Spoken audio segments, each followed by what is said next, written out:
अर्जुन को घर में आता देख भगवान बोले, स्वामी जी नमो नारायणाय, खुश रहो बच्चा। अब इनकी मिली भगत दाऊ जी को क्या मालूम।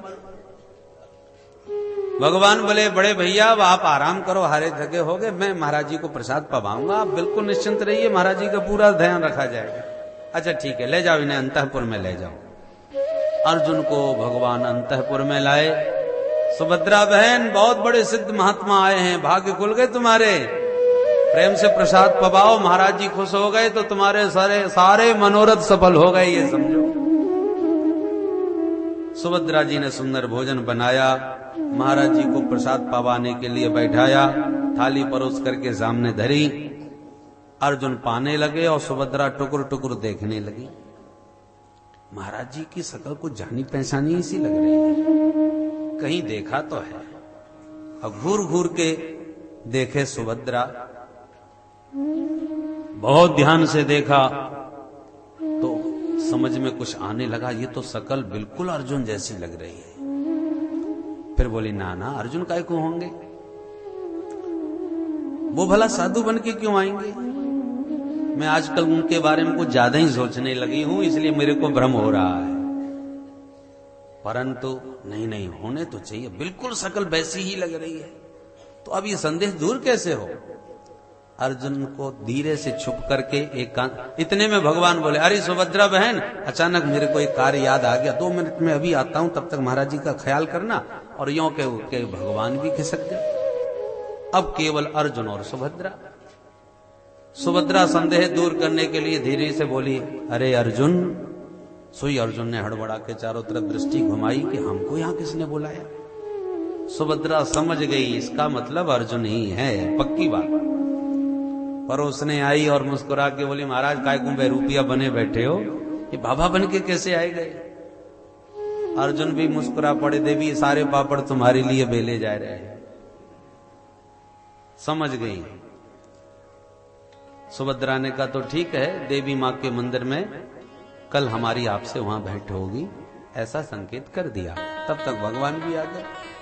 प्रेम से महाराज जी तो प्रसाद चले गए। और दूसरे दिन सुभद्रा जी अपनी सखियों के साथ जैसी मंदिर में पूजा करने पहुंची, चूंकि राजकुमारी हैं तो अंगरक्षक भी उनके साथ में हैं। पूजा पाठ करके मंदिर से बाहर निकली, महाराज जी वहीं जमे बैठे थे। जो सुभद्रा बाहर निकली, हाथ पकड़ के रथ में बैठाया, 9-2-11 हो गए। अब जो सुरक्षा कर्मी साथ में थे वो दंग रह गए ये दृश्य देख करके। और ये तो वही महाराज जी हैं जो कल प्रसाद पाने घर आए थे, राजकुमारी का हरण करके ले जा रहे हैं, मारो मारो, ये बाबा तो पाखंडी मालूम पड़ता है। सब सैनिक पीछे दौड़ पड़े, युद्ध करने लगे। अर्जुन का एक नाम है सव्यसाची। ये मात्र बाएं हाथ से ही धनुष पर बाण चढ़ा करके लक्ष्य पर अनुसंधान कर लेते। ये कौशल अर्जुन में था, जबकि धनुष पर बाण दोनों हाथों का प्रयोग किए बिना कोई चला नहीं सकता। अर्जुन में ये कुशलता थी कि वो एक हाथ से ही धनुष बाण चला लेते थे। तो अर्जुन घोड़े चला रहे हैं, दौड़ा रहे हैं एक हाथ से, और एक हाथ से धनुष पर बाण चला करके सैनिकों से युद्ध भी करते जा रहे हैं, दोनों काम एक साथ। सुभद्रा देख करके दंग रह गई, ये तो बड़ा गजब का कौशल है इनके पास। हाथ जोड़ के बोली, प्रभु आप मुझे अवसर दें तो घोड़े मैं बहुत अच्छे दौड़ा लेती हूँ, मैं घोड़े संभालती हूँ, आप जरा आराम से, कोई किसी का वध नहीं होना चाहिए, आराम से युद्ध कीजिए। अच्छा ठीक है, तो संभालो। सुभद्रा जी ने घोड़े दौड़ाए, अर्जुन ने तक तक के बाण चलाए। तब तक कुछ सैनिक दौड़े दौड़े घर पहुंच गए। दाऊ जी से बोले, सरकार गजब हो गया। क्या हुआ? बोले, महाराज जी कल आए थे ना आपके यहाँ भोजन पाने, वो आपकी बहन सुभद्रा का हरण करके ले गए। अब तो दाऊ जी का माथा गरम, शेषावतार, आंखें लाल हो गई। उस पाखंडी को जिंदा नहीं छोड़ूंगा। राम राम, हमारी तो कितनी बेइज्जती भाई, इतना पाखंडी निकला साधु। और तिल मिला के हलमू सुल्तान के जैसी लड़ने को चले कि अचानक कन्हैया पर दृष्टि पड़ी, जो शांत बैठे हैं एकांत में। दाऊ जी दौड़ के आए, अरे कृष्ण तुमने कुछ सुना? भगवान मुस्कुरा के बोले, दाऊ भैया सब सुन लिया। अरे क्या सुन लिया? बोले, यही सुन लिया कि वो महाराज जी कल जो आए थे वो बहन जी को लेके भाग गए। दाऊ जी बोले, राम राम, ऐसे कह रहे हो जैसे कुछ हुआ ही ना हो। अरे तो इतनी बड़ी घटना हो गई तो तुम हाथ पे हाथ धर के यहां बैठे के क्या सोच रहे हो, कुछ करते क्यों नहीं? भगवान बोले, वही मैं कर रहा हूं, क्या कर रहे हो? बोले मैं बैठे बैठे यही सोच रहा हूं कि ये साधु कौन है जो हमारी बहन का हरण करके ले जा रहा है। दाऊ भैया जरा विचारो, संसार में ऐसा कौन है जो हमारे नाम और शक्ति से परिचित न हो? तो ये साधु कौन हो सकता है जो हमारे ही घर में हमारी बहन का आज हाथ पकड़ के ले जा रहा है? कोई ऐरा गहरा नत्थु गहरा नहीं होगा, वो भी तो कोई हिम्मत वाला ही होगा। और कहीं युद्ध में उसने हमको हरा दिया तो दाऊ भैया बड़ी बुरी बेइज्जती होगी, नाक कट जाएगी अपनी। इसलिए मेरी दृष्टि से तो हमको अपनी बहन के लिए कोई ऐसा ही वीर चाहिए, पराक्रमी चाहिए। और मुझे तो ये हिम्मत वाला महात्मा कोई भी हो बहुत अच्छा लगा, जिसने इतना बड़ा साहस दिखाया है, तो क्यों ना राजकुमारी इसी को समर्पित कर दी जाए। दाऊ जी बोले हे भगवान, ये तू हमेशा उल्टा सीधा ही सोचता है और बोलता है। तू बैठा बैठा गणित लगा, पर मैं उस पाखंडी को जिंदा नहीं छोड़ूंगा, मैंने पक्का निर्णय ले लिया है। भगवान बोले या तो आपका पक्का निर्णय है तो हम आपके पीछे थोड़ी हैं, हम भी चलते हैं आपके साथ, करेंगे दो दो हाथ। दाऊ जी के साथ भगवान भी हो लिए। और जो तिल मिलाते दाऊ जी ने दौड़ लगा के अर्जुन को देखा। अब वो तो महाराज जी बने युद्ध कर रहे थे, और दाऊ जी देखते ही जो अपना हल और मूसल उठाए, अर्जुन के पसीना आए, थर थर कांप गए। अब दाऊ जी मेरे को जिंदा नहीं छोड़ेंगे, डर गए बुरी तरह। और भगवान दाऊ जी के पीछे ही खड़े थे। अर्जुन इशारे में बोले कहां फंसा दिया मेरे को, अब कुछ करो ना। भगवान पीछे से इशारा कर रहे हैं, सब ठीक कार्यक्रम चल रहा है, बिल्कुल मत डरो, हम खड़े हैं। और जैसे दाऊ जी लड़ने को एक बिल्कुल तैयार हो गए, सोई भगवान ने हाथ पकड़े। अरे बड़े भैया सुनो सुनो, क्या कहना चाहते हो? बोले हम तो ये सुन रहे थे कि महाराज जी ने बहन जी का हरण कर लिया, पर मैं तो ये देख रहा हूं बहन जी ने बाबा जी का हरण किया है। क्या मतलब? बोले मतलब सीधा सा है, जरा ध्यान से देखो घोड़े कौन दौड़ा रहा है। जब देखा तो सुभद्रा जी घोड़े दौड़ा रही है। बहन जी को घोड़े दौड़ाते देखा सो दाऊ जी की बुद्धि भी चकरा गई। ये क्या चक्कर है? कृष्ण मेरे को कुछ समझ में नहीं आता, ये मामला क्या है? बहन जी को क्या हो गया? भगवान बोले पर दाऊ भैया मैं सब समझ गया। क्या समझ गए? बोले मैं बहुत अच्छी तरह इस साधु को देख रहा हूं, मुझे तो लगता है ये साधु नहीं अर्जुन है। दाऊ जी बोले अर्जुन है? बोले हाँ भैया मैंने पहचान लिया इसको। जो अर्जुन का नाम सुना तो दाऊ जी सब समझ गए। अरे छलिया, यदि ये अर्जुन है तो इसमें कोई संदेह नहीं, करा धरा सब तेरा ही है। तेरी इच्छा के बिना अर्जुन ऐसा कुछ गड़बड़ कर सकता है क्या? भगवान हंस पड़े और बोले बड़े भैया आपको मालूम नहीं, सुभद्रा बहन दिन रात अर्जुन के बारे में ही सोचती हैं, उन्हीं के नाम की माला जपती हैं, और आप दुर्योधन से बात कर रहे हो। ओहो ये बात है तो हमें बताया क्यों नहीं? बोले आप सुनने को तैयार थे कहां? अच्छा तो अच्छा छोड़ो। भगवान ने पीछे से इशारा कर दिया अर्जुन को, मामला शांत हो गया, युद्ध विराम। तुरंत नाटक से पर्दा हट गया, सारा रहस्य खुल गया। अर्जुन बेचारे बड़े लजाते शर्माते दाऊ जी के पास आए। निकट आते दाऊ जी मुस्कुरा के बोले स्वामी जी नमो नारायण। अर्जुन बड़े शर्मिंदा भाई, बड़े भैया माफ करना, हम तो कन्हैया के क्रीड़ा मर गए, ये जैसे नचाते हैं वैसे नाचने लगते हैं। दाऊ जी बोले तेरे बताने से पहले ही मैं समझ गया था, करा धरा सब इसी का है, ये जैसा चाहता है वैसा ही होता है, राम कीन चाहे सोई होई। बोलो राधे राधे। सुखदेव जी कहते हैं परीक्षित ऐसे हुआ था तुम्हारे दादा दादी का विवाह। परीक्षित बड़े प्रसन्न भय सुन करके। अब परीक्षित पूछते हैं महाराज एक बात और बताओ, क्या कि ब्रह्म यदि निर्गुण निराकार है तो श्रुतियां उसका वर्णन कैसे करती है? भाई किसी का रूप रंग हो, आकार प्रकार हो, छोटा मोटा हो, तो उसका तदनुसार वर्णन किया जाए। पर ब्रह्म तो निर्गुण है, निराकार है, तो फिर उसका वर्णन श्रुतियों के द्वारा होता कैसे है? सुखदेव जी कहते हैं सुनो, जैसे चक्रवर्ती सम्राट जब सोते हैं, विश्राम करते हैं, तो किसी की हिम्मत नहीं जो उनको जगा दे। तो जगाने की शैली क्या है? सूत मागध बंदी जन आकर के उनके दरवाजे पर खड़े होकर हाथ जोड़ करके उनकी बिरदावलियां गाते हैं, उनकी कीर्ति का बखान करते हैं। महाराजाधिराज फलाने वंश में पैदा भय और महाराज ने ऐसा कीर्तमान बनाया और महाराज के समान आज कोई नहीं, आदि आदि करके बिरदावली जिसे कहते हैं। तो अपनी महिमा प्रशंसा को सुनते हुए सम्राट धीरे धीरे नेत्र खोलते हैं, जागते हैं। तो जैसे सम्राट की महिमा सूत मागध गाते हैं, ऐसे ही भगवान की शक्ति की महिमा श्रुतियां गाती हैं। इसका नाम वेद स्तुति। श्रुतियां गाती हैं, जय जय जय जा मजित दोष ग्रभीत गुणा त्वमसि अदात्मना समवरुद्ध समस्त भगवत् अग जगदोपसामखिल सख्यवबोधकते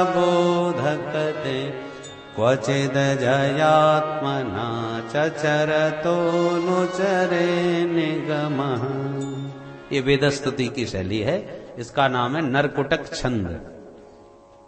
नरकुटक छंद है। श्रुति भगवती कहती है, जय जय, हे प्रभु आपकी जय हो, जय हो। आप अजित हो, अजित जय जय, हे अजित प्रभु आपकी जय हो, जय हो। भगवान बोले जब हम अजित हैं, अजित का अर्थ क्या हुआ? जिसको कोई जीत न सके, जो सर्वदा अपराजय है, कभी पराजित नहीं होता, उसका नाम अजित। भगवान बोले जब हम अजित हैं, कभी हारने वाले हैं नहीं, तो फिर जय जयकार क्यों बोल? जिसको हारने का डर हो, हारने की संभावना हो, जिंदाबाद वो बोल चिल्लवावे, वो नारे लगवाए। पर हम तो अजित हैं, तो फिर हमारी जय जयकार बोलने की जरूरत भी नहीं। श्रुति भगवती कहती है, प्रभु आप अजित हो, इसमें संदेह नहीं, पर जीवों के हृदय के भीतर तो हमें आपकी पराजय दिख रही है। कैसे? श्रुति कहती है वो ऐसे, हर मानव के भीतर काम, क्रोध, लोभ, मोह आदि सारे विकार बैठे हुए हैं। और एक बात ध्यान रखें, कोई कितना भी सिद्ध कोटि का संत हो या महापुरुष हो या विद्वान हो, संसार में जो पैदा हुआ है ऐसा कोई नहीं हो सकता जिसमें ये विकार न हो। सबके भीतर होते हैं, परंतु किसी के नियंत्रण में होते हैं, कोई अनियंत्रित हो जाते हैं। जैसे कि भाई बरसात जब होती है तो सांप, बिच्छू, न जाने कितने जीव जंतु निकल पड़ते हैं धरती से। तो क्या बरसात होने से बरसात ने ऊपर से टपकाए? इन जीव जंतुओं की बरसात नहीं भई, बरसात तो पानी की हुई। तो ये पानी में निकल कहां से पड़े? बोले जमीन में छुपे बैठे थे, गर्मी बहुत बढ़ रही थी इसलिए छुपे थे। अब जरा तरावट मिल गई पानी की बरसात से तो बाहर निकले आए, मौसम अनुकूल हो गया इसलिए। ठीक इसी प्रकार से मानव मात्र के भीतर ये सारे विकार गुप्त विधि से रहते हैं, छुप करके रहते हैं। जब उनको अनुकूल वातावरण मिल जाता है तो प्रकट होने लगते हैं। तो इसका मतलब मरते नहीं है, ये भीतर दबे रहते हैं। तो कोई तो अब इसको दबा के रखता है, वातावरण उनके अनुकूल बनने ही नहीं देते। और जब वातावरण अनुकूल उनके बन जाए तो कभी कभी इतने प्रबल हो जाते हैं कि महाराज हमको ही लपेट लेते हैं, हम पर हावी हो जाते हैं। इसलिए सर्वदा भगवान का आश्रय लेकर के रहना चाहिए। कभी ये न कहे कि हमने सारे विकारों को जीत लिया, समाप्त कर दिया। समाप्त कोई नहीं कर सकता, नियंत्रित कर सकते हो, उन्हें शांत और दबा सकते हो, निर्मूल नहीं कर सकते। इसलिए कभी निश्चिंत न हो गए कि अब तो हम दिग्विजयी हो गए, जितेंद्रिय हो गए, अब हमारा पतन पराभव कभी नहीं हो सकता, ऐसा कभी न सोचे। इसलिए सिद्ध संत उच्च कोटि की अवस्था में पहुंच करके भी भगवान के चरणों का आश्रय लेकर के रखते हैं, क्योंकि अभी भी कोई भरोसा नहीं। एक महात्मा बनारस में रहते थे, बड़ी लंबी सफेद दाढ़ी, बड़े जितेंद्रिय, बड़े भजनानंदी। तो जब गंगा नहाने जाते थे तो एक वैश्या गणिका बाबा को रास्ते में रोक के कहती है, बाबा तेरी दाढ़ी असली है कि नकली? तो बाबा हंस करके दाढ़ी पर हाथ फेरते और कहते, देवी फिर कभी बताऊंगा, और करके चले जाता है। प्रतिदिन का यह नियम, वो गणिका नित्य टोक देती और बाबा जवाब भी ये कही देते, फिर कभी बताएंगे। महात्मा का शरीर एक दिन पूरा हो गया, उनकी अंतिम यात्रा उसी मार्ग से निकली। उस वैश्या को पता चला, बाबा पधार गए। तो अंतिम जब उनकी शव यात्रा जा रही थी तो बीच में आके खड़ी हो गई, हे बाबा, कहता था नित्य प्रति के देवी समय आने पर बताऊंगा, आज बिना बताई चले गए। बता तो सही, तेरी दाढ़ी असली थी कि नकली? और इतना सुन के बाबा उठ के बैठ गए। चेतना आ गई तुरंत, सिद्ध कोटि के महापुरुष थे, उठ के बैठ गए और दाढ़ी पर उसी प्रकार हाथ घुमाया और मुस्कुरा के बोले, देवी मेरी दाढ़ी बिल्कुल पक्की है, असली है। वैश्या ने पूछा, इतनी ही बात बतानी थी, पहले क्यों नहीं बताया? बाबा बोले, जब तक शरीर में एक भी श्वास रहे तब तक कोई गारंटी नहीं है। जब तक शरीर है, शरीर में श्वास है, तब तक मन का, इंद्रियों का कोई भरोसा नहीं है दाढ़ी कब बिगड़ जाए। पर अब तो शरीर छोड़ चुका हूं, इसलिए कह के जा रहा हूं कि मेरी दाढ़ी बिल्कुल असली है। बोलो राधे राधे। इसलिए कभी भी आश्वस्त न हो, निश्चिंत न रहे, सजग रहे, सावधान रहे। कहीं ये जो दुर्विकार जो दबे हैं वो अनुकूल अवसर पर उखड़ न जावे, इसलिए संतों को सदैव सजग सावधान रहना चाहिए, निश्चिंत कभी ना हो जाए।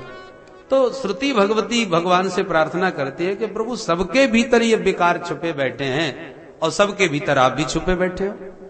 गीता में भगवान कहते हैं, ईश्वर सर्वभूतानां हृदय सेर्जनु तिष्ठति।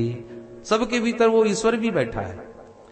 तो ईश्वर भी बैठे हैं और विकार भी बैठे हैं और सबके भीतर बैठे। पर कमाल की बात तो यह है कि विकारों का दर्शन सबको होता है, ईश्वर का दर्शन किसी को नहीं हो रहा। कोई काम के अधीन हो रहा है, कामांध, तो कोई क्रोध के अधीन हो रहा है, क्रोध में पागल हो रहा है, तो कोई लोभ के वशीभूत हो रहा है। तो इन विकारों के वशीभूत होते तो प्राणी सब दिखते हैं, परंतु जब ईश्वर भी हमारे भीतर उनके साथ बैठा है तो ईश्वर की सत्ता का अनुभव कहां हो रहा है? ईश्वर का प्रभाव हमें क्यों दिखाई नहीं पड़ता? श्रुति कहती है, वही प्रार्थना परमात्मा से श्रुति भगवती करती है, प्रभु हम आपकी जय जयकार इसलिए बोल रहे हैं कि वैसे तो आप अजित हो, पर जीवों के भीतर हमें तो आपकी पराजय दिखाई पड़ रही है। ये जीव है आपका, ईश्वर अंश जीव अविनाशी, ईश्वर अंश जीव अविनाशी, चेतन अमल सज सुख राशि, चेतन अमल सहज सुख राशि, चेतन अमल सहज सुख राशि, चेतन अमल सहज सुख राशि। ये ईश्वर आपका पुत्र है, आपका अंश है, और आपका अंश होकर के विकारों का दास बना बैठा है। इसलिए जीवों के भीतर आपकी जय जयकार होनी चाहिए, न कि इन दुर्विकारों की। इसलिए हे अजित जय जय। आप अजित होकर के भी, जीवों के भीतर रहते हुए भी पराजित दिखाई पड़ रहे हो, विकारों के झंडे लहरा रहे हैं और तुम्हारा पता ही नहीं चल रहा। इसलिए आपसे प्रार्थना है।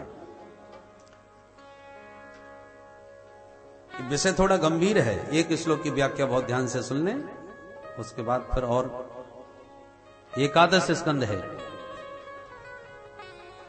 अंतिम जो चरण है भागवत का, ये बड़ा गंभीर है। ये वही प्रसंग है जिसमें पार्वती मैया को सुनते सुनते खर्राटे बज गए थे, नींद आ गई थी। इसलिए आपके खर्राटे बज जाए कोई भरोसा नहीं, सावधान रहिए और बिल्कुल एकाग्रता से सुनिए। बोलो राधे राधे। राधे राधे। ये भागवत का सार है, इसलिए सावधान होकर सुने।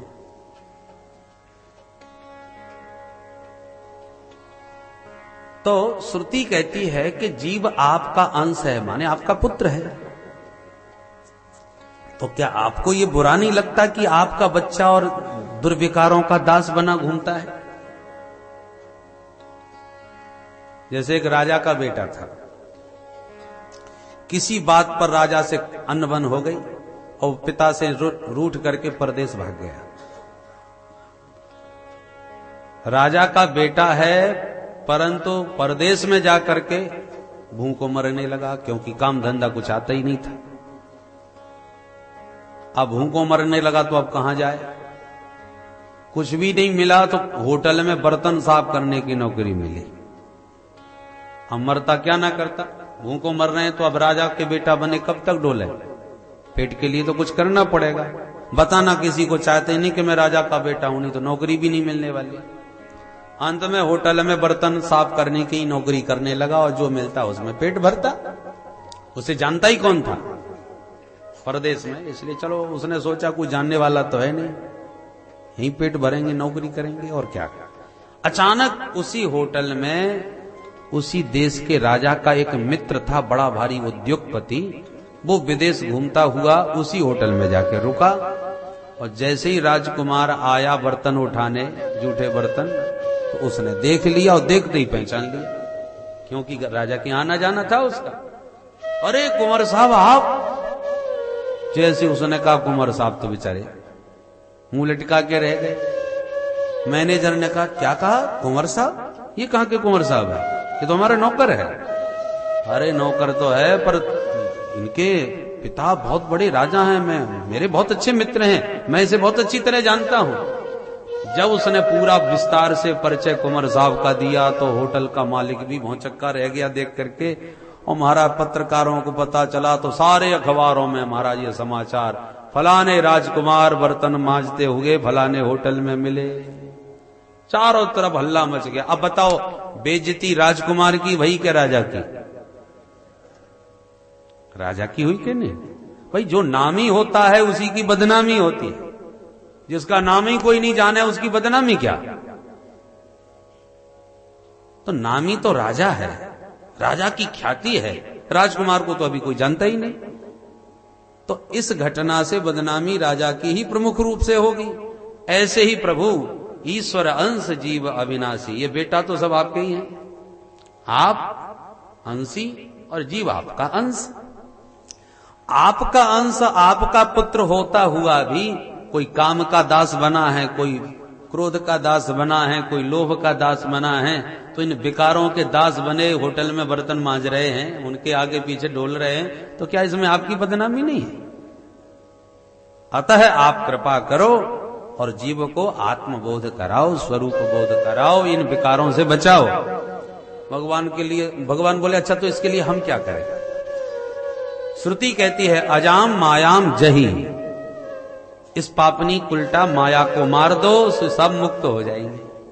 ये माया ही सारे जीवों को भटका रही है, नचा रही है।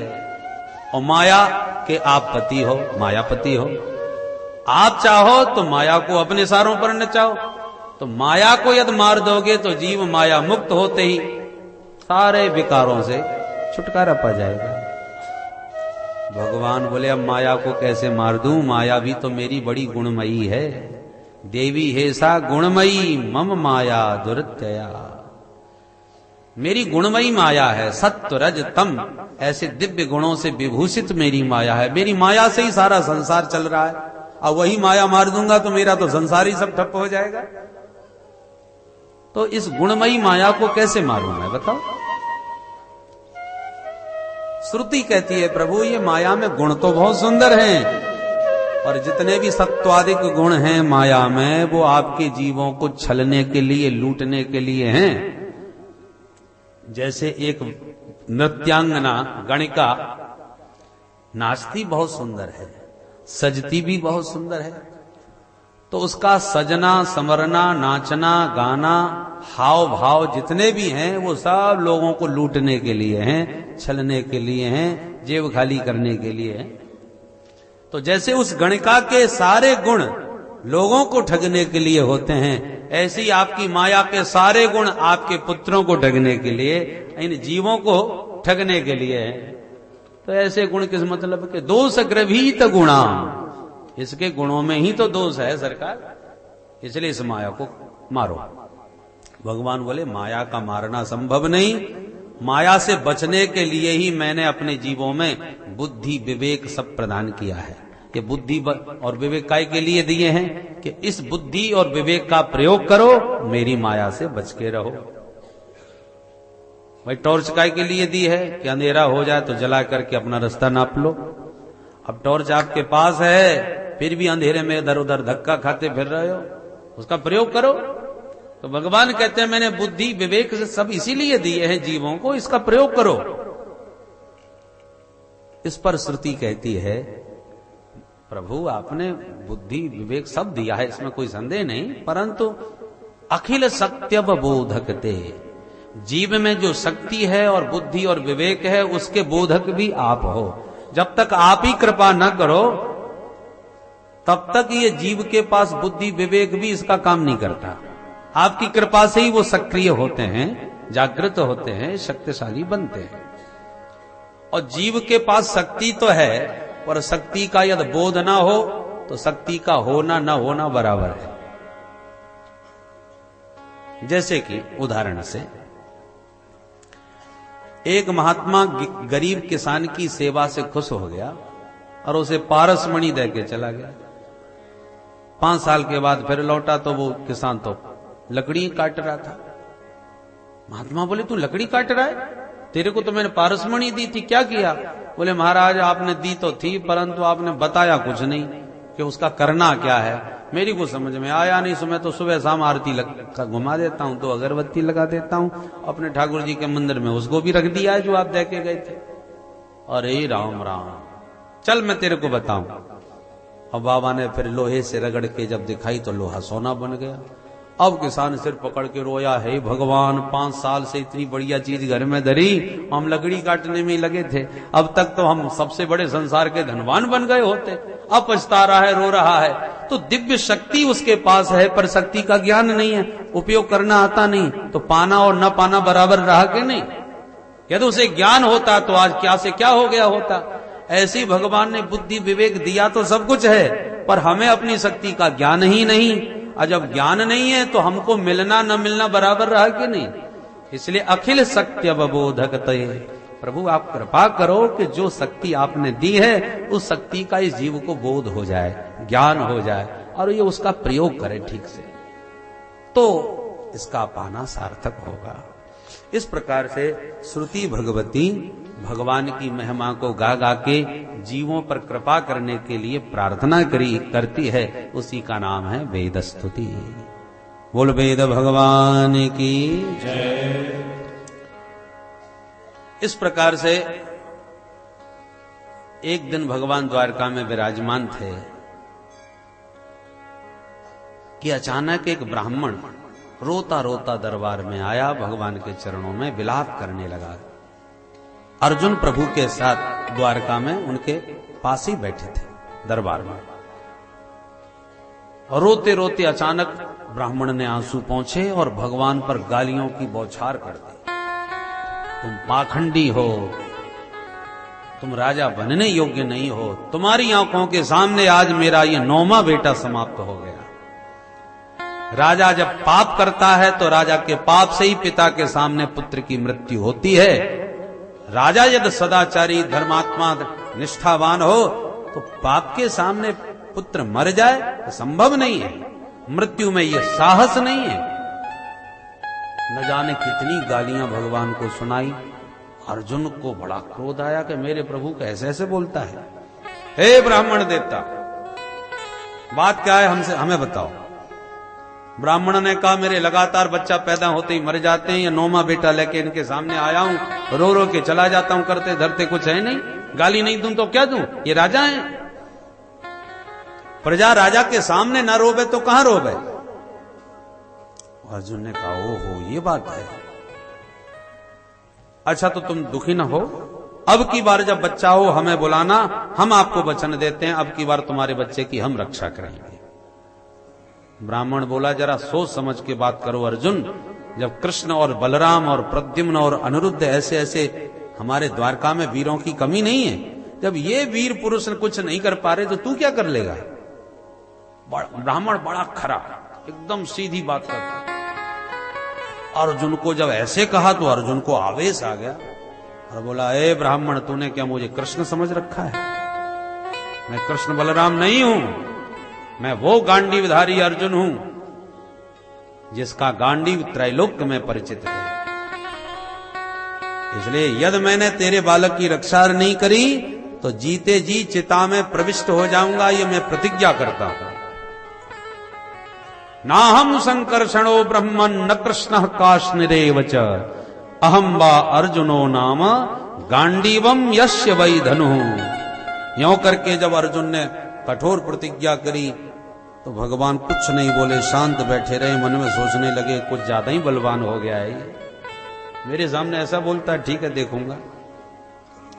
10वें पुत्र के जन्म का अवसर आया ब्राह्मण के, तुरंत दौड़ा दौड़ा आया, अर्जुन बच्चा होने वाला है, चलो। अर्जुन दौड़ा दौड़ा ब्राह्मण के घर आया। ब्राह्मण के पूरे घर को बाणों से ऐसा ढक दिया कि भीतर की वायु भी बाहर नहीं जा सके, आच्छादित कर दिया पूरा भवन। बच्चा हुआ, रोने की आवाज सबने सुनी। बच्चे का रुदन सुनते ही ब्राह्मण प्रसन्न हो गया, अब की बार ठीक ठाक हुआ है। दौड़ा देख के आऊं बच्चे को। जब परंतु प्रसूतिका कक्ष में जब पहुंचा तो बालक सदेह गायब हो गया। और बार शरीर पड़ा रह जाता था, अब की बार तो शरीर का ही पता नहीं चला।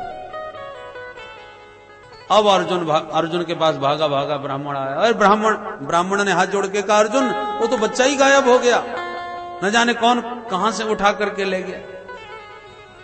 अर्जुन ने कहा, अच्छा मैं भी पता लगाता हूं, घबराओ मत। अब अर्जुन भागते फिरे यहां से वहां से यहाँ, बच्चे का कोई अता पता नहीं। त्रैलोक्य में घूमे अर्जुन, कहीं कोई पता नहीं चला तो मुंह लटका के फिर लौटे आए द्वारका में वापस। ब्राह्मण ने देखा कि अर्जुन निहत्था लौट आया, सो ब्राह्मण ने गालियों की बौछार लगा दी। दिग अर्जुनम रसावादम दिग आत्मश्लाघिनो धनु। धिक्कार है अर्जुन तुझे और तेरे धनुष बाण के लिए, बहुत बहुत बातें बना रहा था, मैं पहले ही कह रहा था। अर्जुन ने कहा, ब्राह्मण अब मुझे दुखी ना करो, मैं क्षत्रिय हूं, प्रतिज्ञाबद्ध हूं, निश्चित रूप से आत्मदाह करूंगा। और यूं कह के अर्जुन चिता की तैयारी करने लगे। चिता बन के तैयार हो गई। जैसे ही चिता में प्रविष्ट होने को हुए, भगवान द्वारकानाथ आ गए। पीठ थपथपाते, कंधे पर हाथ रख के बोले, भैया सती तो बहुत देखी पर ये सत्ता पहली बार देख रहे हैं। किसके साथ होने जा रहे हो सत्ता? अर्जुन ने कहा, अभी बड़े विचित्र, मेरे प्राणों का संकट पड़ा है, तुम्हें हंसी मजाक सूझ रही है, कम से कम ऐसे अवसर पर तो थोड़ा गंभीर रहा करो। भगवान बोले, तो हमको गंभीर रहना आता ही नहीं, हम हर समय मस्त रहते हैं और प्रसन्न रहते हैं। आखिर कैसी क्या बात है जो इस चिता में चढ़ रहे हो? अर्जुन ने कहा, ऐसे पूछ रहे हो जैसे तुम्हें कुछ मालूम ही ना हो। मैं प्रतिज्ञाबद्ध हूं, यदि बालक का पता नहीं चला तो निश्चित चिता में आत्मदहन करूंगा। भगवान बोले, भैया कोशिश कर ली तुमने पूरी, अब एक बार हमारे साथ भी प्रयास करके देखो। प्रयास अंतिम श्वास तक करना चाहिए। अच्छा प्रभु आप प्रयास करो। भगवान अर्जुन को साथ में अपने रथ पर बैठाए और वायु वेग से अपना रथ दौड़ाए। ऐसा रथ दौड़ा कि लोकालोक नाम के पर्वत का उल्लंघन करके आगे बढ़ गया। सुखदेव जी कहते हैं, लोकालोक पर्वत के आगे सूर्य का भी प्रकाश कभी नहीं जाता, हमेशा घनघोर अंधकार रहता है। उस अंधकार में तो भगवान के रथ के घोड़े डगमगा गए, रास्ता ही नहीं सूझ रहा कुछ। तो भगवान ने अपने दिव्य सुदर्शन को आगे आगे कर दिया।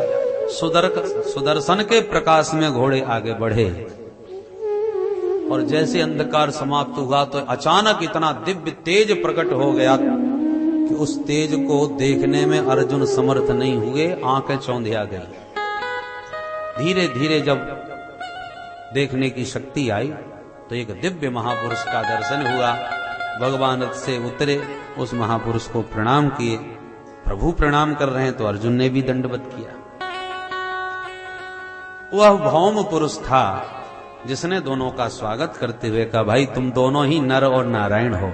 नरावतार अर्जुन और नारायणावतार कृष्ण। तुम पृथ्वी का भार उतारने गए थे, सो अब लगभग भार सब उतर गया, इसलिए अब अपना कार्य संपन्न करके पुनः लौट के अपने धाम में वापस आ जाओ।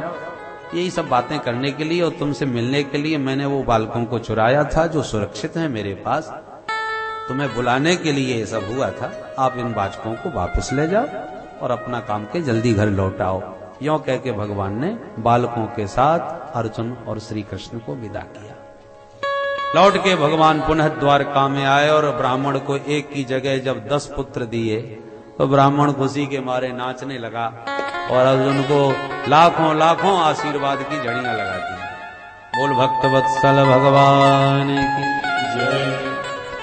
भगवान को लगा अब हमारे 125 वर्ष 125 साल पूरे होने को आगे चलने की तैयारी करनी चाहिए, परंतु और भार तो सब उतर गया। मेरा परिवार 56 करोड़ की संख्या में पहुंच गया है। कहीं यही यदुवंश पृथ्वी का भार न बन बैठे, क्योंकि यदुवंशी बालक सब बलिष्ठ हैं और बड़े बड़े दिव्यास्त्र इनके साथ है, हाथ में हैं, और बल और शक्ति सब कुछ अपने पास हो तो बुद्धि भी बिगड़ जाती है। इसलिए इन सबको भी साथ में ही लेके चलना चाहिए। प्रभु ने संकल्प किया और भूमिका तैयार। भगवान कौन है? ऐश्वर्य से समग्र से धर्म से यशस्रिय ज्ञान वैराग्य योश्चैव शरणाम भगति ऋणा। तो प्रभु का ज्ञान तो सबने देखा, अब वैराग्य प्रभु का कितना उच्च कोटि का है वो भी दिखाना चाहते हैं।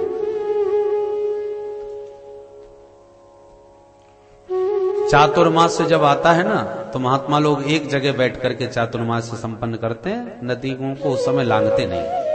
तो कुछ संतों की मंडली चातुर्मास्य करने के लिए द्वारका में पधारी।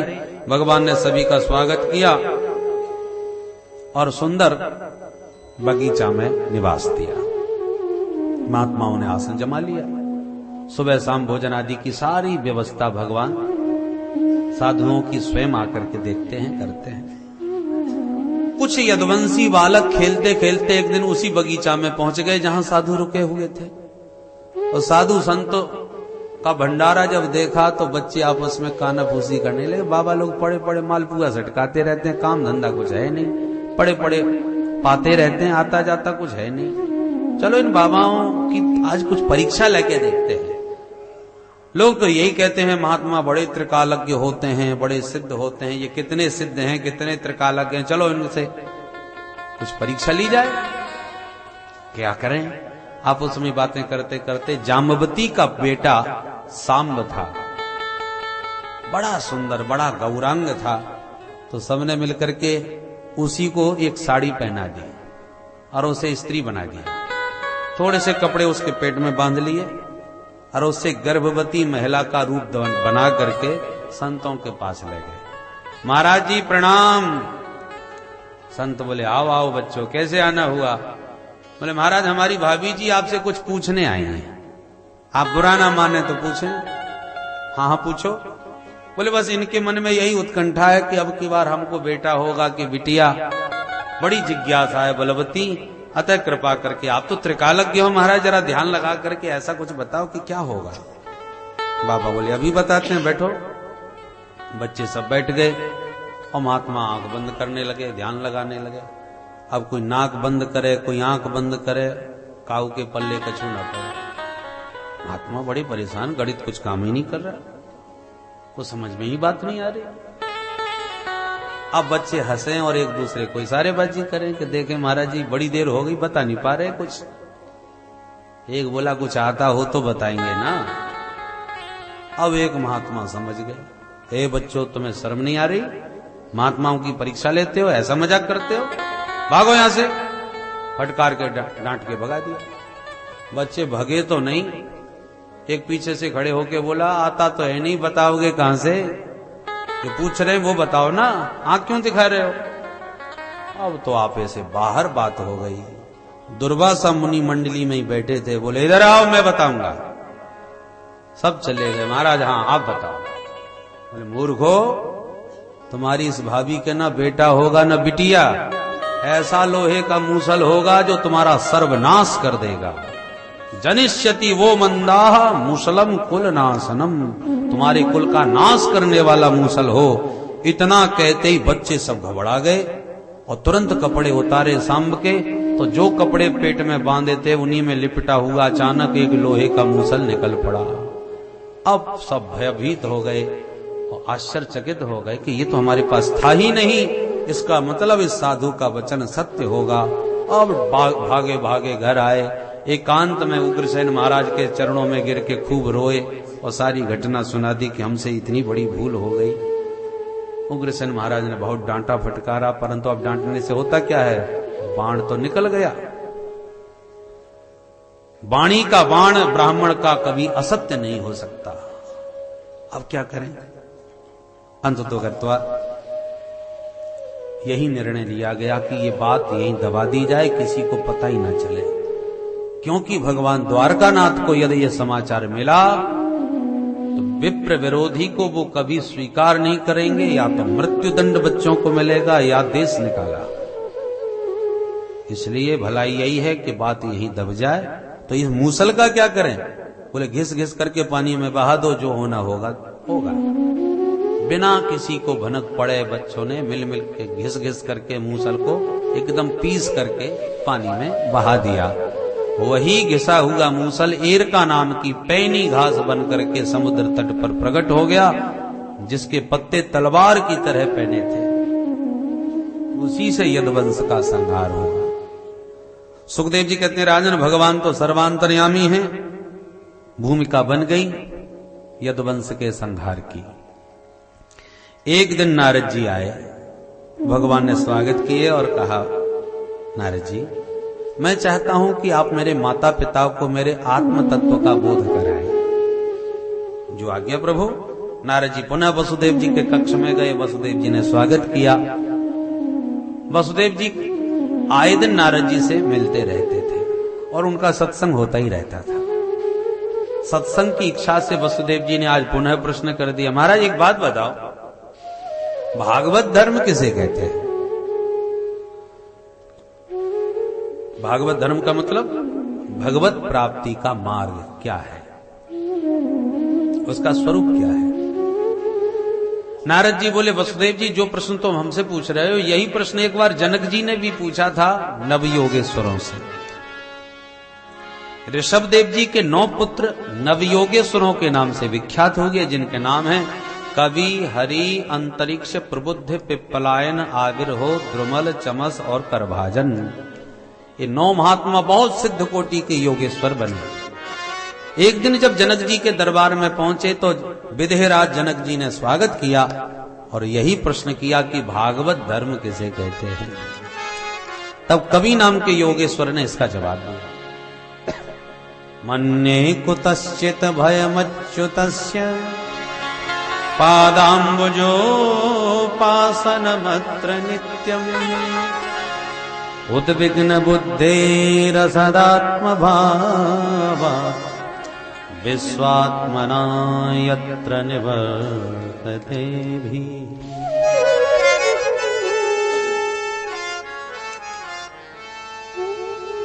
श्री कवि नाम के योगेश्वर कहते हैं जनक जी महाराज,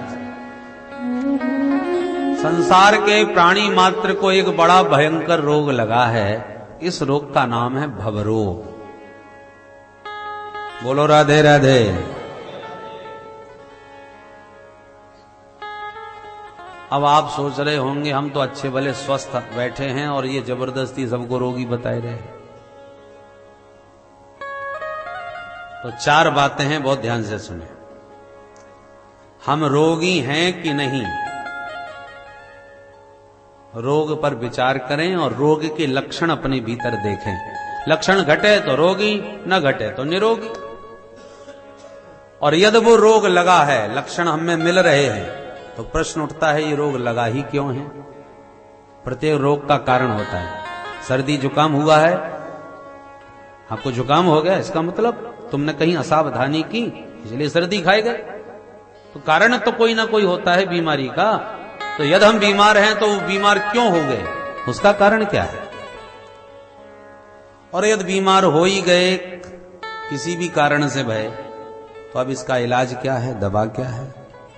और दवा मिल भी गई तो ये पता कैसे चलेगा कि अब हम पूर्ण स्वस्थ हो गए। चार बातें हैं। रोग, रोग का कारण, रोग की औषधि और रोग से निवारण, मुक्ति। तो पहले तो रोग का लक्षण बताते हैं। बीमारी का लक्षण क्या है, उद्विग्न बुद्धे,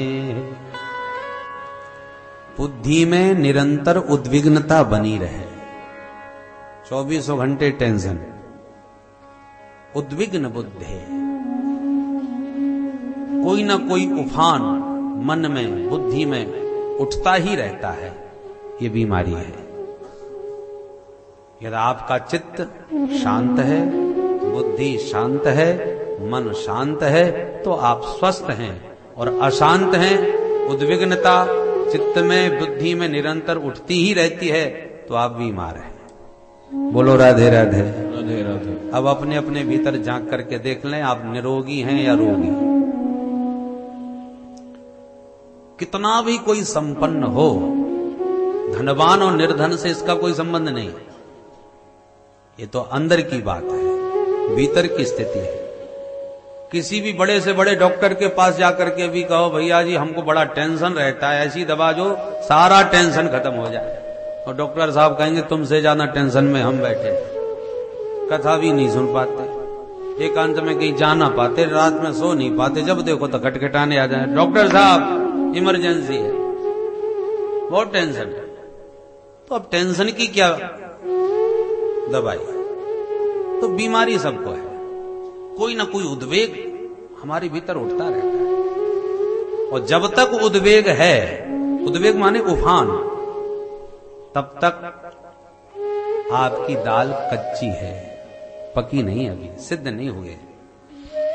देखो दाल आपने बनाने वालों को देखा होगा, आजकल तो कुकर में सीटी बज जाती है। बाकी ठीक से दाल सिद्ध की जाए तो दाल जब सिद्ध होने लगती है तो पहले उफनती है 2-3 बार, और जब भी उफनेगी तो कोई ना कोई उसमें झाग सा निकलता है, कुछ गंदगी टाइप की लगती है, उसको माताएं निकाल देती हैं, वो झाग उतार देती हैं।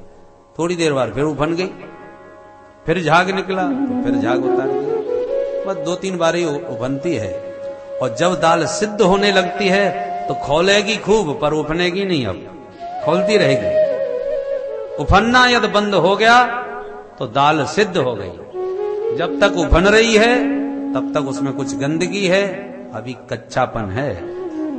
ये पहचान है, कसौटी है, लक्षण है। यही लक्षण आप अपने भीतर देख लीजिए। नेक नेक बात पर यदि आप उफन रहे हैं, इसका मतलब दाल कच्ची है आपकी, अभी कोई ना कोई कच्चापन है भीतर। विकार अभी आप पर हावी हैं। विकारों के उद्वेग ही तो उठते हैं, और यदि बिल्कुल ना उठें तो आपकी दाल सिद्ध हो गई। इसका मतलब हम तो बड़े भयंकर रोगी हैं, नेक नेक बात पे टेंशन हो जाता है हमको। तो प्रश्न ये उठता है कि ये बीमारी हमको लग क्यों गई, हमको ये उद्वेग क्यों उठने लगे। अब देखो छोटा सा बच्चा हो, बिल्कुल अबोध नन्हा, उसमें ये कोई उद्वेग नहीं होते। उसको तो भूख लगी तो रोना है, प्यास लगी तो रोना है। जब कोई इच्छा होती है तो रोना माने उसकी कोई मांग है, बाकी वो स्वस्थ रहता है। ना उसमें किसी के प्रति क्रोध है, ना उसे अपने पराये का बोध है, ना ही उसके अंदर कोई विकार। जैसे निर्विकार शांत बालक सारे उद्वेगों से रहित है, न काम का उद्वेग, न क्रोध का उद्वेग, न अपने पराये का कोई भान, वो स्वस्थ स्थिति है बालकों की। तो जो बालक की स्थिति होती है वही सिद्ध संतों की स्थिति होती है। पर उसी बाल्यावस्था में एक संत को सिद्ध अवस्था में पहुंचने के लिए न जाने कितनी साधना करनी पड़ती है, तब वो दोबारा बालक बन पाता है। तो जो अवस्था भगवान ने सबको सहज भाव से दी थी, उसी सहज स्थिति में पुनः पहुंचने के लिए हमको कितना प्रयास करना पड़ता है, कितना विचार मंथन करना पड़ता है, चिंतन करना पड़ता है, शास्त्रों का स्वाध्याय करना पड़ता है। कोई जंगल में राख लगाए बैठा है, कोई कुछ कर रहा है, तब जाकर के अपने को वह बालवत बना पाता है। क्योंकि माया ने इतनी गंदगी भर दी, इतने दुर्विकार भर दिए कि अब हमको शुद्ध होने में न जाने कितना समय लगेगा। तो भगवत कृपा से जो स्थिति सहज प्राप्त हुई, उसी सहज अवस्था में पहुंचने के लिए ये सारे प्रयास किए जाते हैं, पुनः स्वस्थ होने के लिए। तो उद्विग्न बुद्धे माने रोगी, बीमारी का कारण है। ये बीमारी लग क्यों गई? बोले असदात्म भावात। ये जो संसार जो असत था, असत माने झूठा, नासवान, मिथ्या, और उसको हम सत्य मान करके, सत्य मान करके उसमें चिपक गए, अनुरक्त हो गए, आसक्त हो गए। यही हमारी बीमारी का मूलभूत कारण है। बोलो राधे राधे। राधे राधे। जन्म से पहले आपका किसी से कोई लेना देना नहीं था, किसी से कोई नाता संबंध नहीं था। जन्म के बाद ही सब नाते बने, जन्म के बाद ही सब मेरे तेरे सब जुड़े संबंध। और बाल्यावस्था में भी बहुत अधिक आसक्ति नहीं थी, इसलिए फिर भी ठीक ठाक थे। और ज्यों ज्यों बड़े होने लगे, मैं और मोर तोरते माया, इस माया ने हमको पकड़ना चालू कर दिया। और पकड़ते पकड़ते अब इतने पकड़ लिए, इतने चिपक गए कि अब निकलना, छूटना मुश्किल पड़ रहा है। असत आत्मभावात, नासवान वस्तुओं में आत्मभाव होने से ही ये उद्विग्नता के रोग, अशांति की बीमारी प्राणी मात्र को पकड़ लेती है। बोलो राधे राधे। है हम परमात्मा के और हो गए हम संसार के। तो जब गलत तार जोड़ेगा तो कुछ ना कुछ गड़बड़ तो होगा। जो तार जहां जोड़ना चाहिए ठीक से जुड़े तो बिजली ठीक ठाक रहेगी, और उल्टा सीधा तार कहीं जोड़ दिया तो विस्फोट हो जाएगा। तो हमारे अंदर जो बीमारी पैदा हुई है, उसका मूलभूत कारण क्या है कि हम हैं किसी के और हो किसी के रहे हैं। गोविंद मेरो है, गोपाल मेरो है, ये केवल वाणी से कहते हैं और गा बजा के आनंद ले लेते हैं, पर वस्तुतः उस भाव में हमारी स्थिति तो नहीं है। हम मूल रूप से संसार के बन के रह रहे हैं, ये हमारे हैं। और जिन जो हमारे हैं नहीं, हम उनको अपना मान के बैठे हैं, इसलिए उनके छूटने का हमें कष्ट होता है। और जीवन भर हम यूं ही रोते रहते हैं, इसी टेंशन में रहते हैं कि ऐसा ना हो जाए, वैसा ना हो जाए। जो